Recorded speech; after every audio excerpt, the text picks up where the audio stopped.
जय श्री गणेश दोस्तों। हमारी आज की कहानी है समय। अब शुरू करते हैं कहानी। बहू सो रही हो क्या? कामना जी ने अपनी बहू साक्षी के कमरे में झांकते हुए धीरे से कहा। सास की आवाज सुनकर लेटकर मोबाइल चलाती हुई साक्षी उठ बैठी। नहीं माँ जी, आइए, कोई काम है क्या? बैठते हुए साक्षी ने पूछा। नहीं बहू, काम तो कुछ नहीं, बस यूं ही आ तेरे बालों में तेल लगा दूं, कामना जी प्यार से बोली। नहीं नहीं माँ जी, मैंने आज ही बालों को कलर किया है, हड़बड़ाते हुए साक्षी बोली। अच्छा, लेकिन हम तो हमेशा तेल ही लगाते थे। तेल से बाल लंबे और काले रहते हैं, थकान भी दूर हो जाती है। गांव में तो हम अड़ोस पड़ोस की औरतें दोपहर को बैठकर खूब गप्पे लड़ाती थी, एक दूसरे के बालों में तेल लगा देती थी, बड़ी पापड़ बनाती थी, नहीं तो स्वेटर बुन लिया करती थी। कामना जी बोले जा रही थी और साक्षी बस बेमन से हूँ हाँ कर रही थी। करीब 1 घंटे बाद कामना जी उठकर जाने लगी तो साक्षी ने चैन की सांस ली।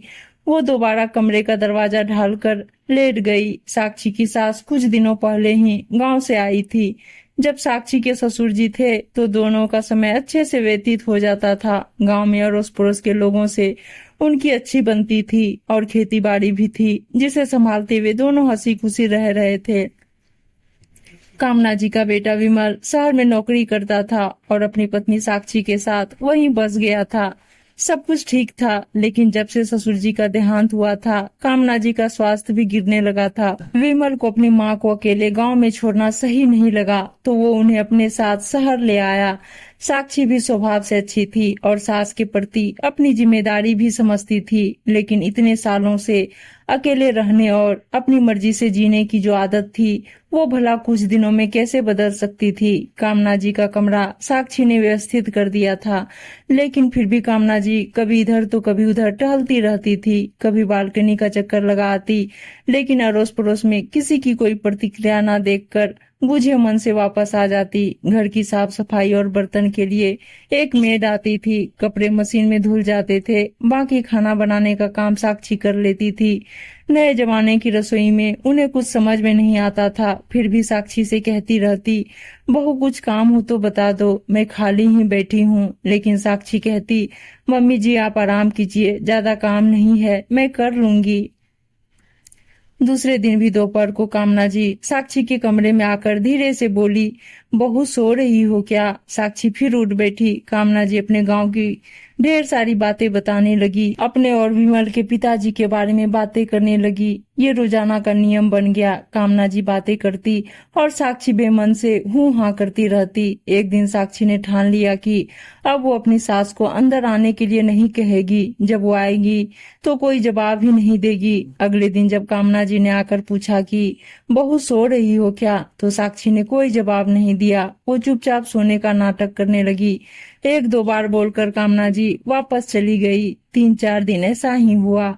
फिर कामना जी ने साक्षी के कमरे में आना बंद कर दिया। साक्षी अब चैन से सोती या फिर मोबाइल पर बातें करती रहती। एक दिन जब साक्षी अपनी माँ से बात कर रही थी तो उसकी माँ काफी उदास लग रही थी। साक्षी ने पूछ लिया, क्या हुआ माँ, आपकी आवाज में उदासी सी लग रही है, आपकी तबीयत ठीक नहीं है क्या? बेटा तबीयत तो ठीक ही है, बस मन नहीं लगता अकेले बैठे बैठे। क्यों माँ, अब तो घर में भाभी भी आ गई है, फिर भी आपका मन नहीं लगता? साक्षी ने आश्चर्य से पूछा। बेटा पता नहीं क्यों आजकल के बच्चों को लगता है कि हम बूढ़े लोगों को केवल आराम चाहिए। तेरा भाई तो सुबह से शाम तक ऑफिस में रहता है और तेरी भाभी काम करके अपने कमरे में चली जाती है। मैं बुढ़िया अकेले बैठी बैठी बोर होती रहती हूँ। सोचा था बहू आएगी तो दोनों सास बहू खूब गप्पे लड़ाएंगे, साथ घूमने जाएंगे, लेकिन आजकल के बच्चों को हमारी बातें और हमारी पसंद कहाँ रास आती है। एक घर में रहकर भी ऐसा लगता है जैसे अलग हैं। माँ की बात सुनकर साक्षी को जैसे झटका लगा। भाभी को क्या दोष देती, वो खुद भी तो अपनी सास के साथ ऐसा ही कर रही। वो बेचारी 2 घड़ी अपने मन की बातें साझा करना चाहती तो साक्षी बहाना बनाने लगी। यदि थोड़ी देर उनके साथ बातें कर भी ले तो उसका क्या बिगड़ जाएगा। अकेलापन एक ऐसी बीमारी है जिसका इलाज दवाइयां नहीं, अपनों का साथ है। साक्षी ने बुझे मन से फोन रख दिया। वो उठी और अपनी सास के कमरे की तरफ बढ़ गई। बाहर खड़े होकर उसने आवाज लगाई, मम्मी जी सो रही हैं क्या? कामना जी फटाक से उठ बैठी, नहीं बहू, यूं ही बैठी थी। आजा, अब सारा दिन नींद कहाँ आती है। मम्मी जी आगे आपके बालों में तेल लगा दूं? साक्षी ने तेल की शीशी दिखाते हुए कहा तो कामना जी का चेहरा खिल उठा। अब तो सास बहू की खूब बातें होती, तेल का तो बस बहाना था। कामना जी अपनी कहती और साक्षी अपनी। कभी कभी साक्षी उन्हें बाहर घुमाने भी ले जाती। धीरे धीरे कामना जी भी शहरी जीवन में ढलने लगी। अब उन्हें शहर और ये घर पराया नहीं लगता था। दोस्तों, बड़े बुजुर्ग जब खुद को अकेला समझकर खुद को अपने में सीमित करने लगे तो उनके अंदर जीने की चाहत खत्म होने लगती है। ऐसे में उन्हें दवाओं से ज्यादा अपनों के साथ और थोड़े समय की आवश्यकता होती है, जो आजकल सबके पास कम ही होता है। लेकिन क्या अपने उन माता पिता के लिए बच्चे थोड़ा समय नहीं निकाल सकते जिन्होंने बच्चों की परवरिश में अपना जीवन लगा दिया?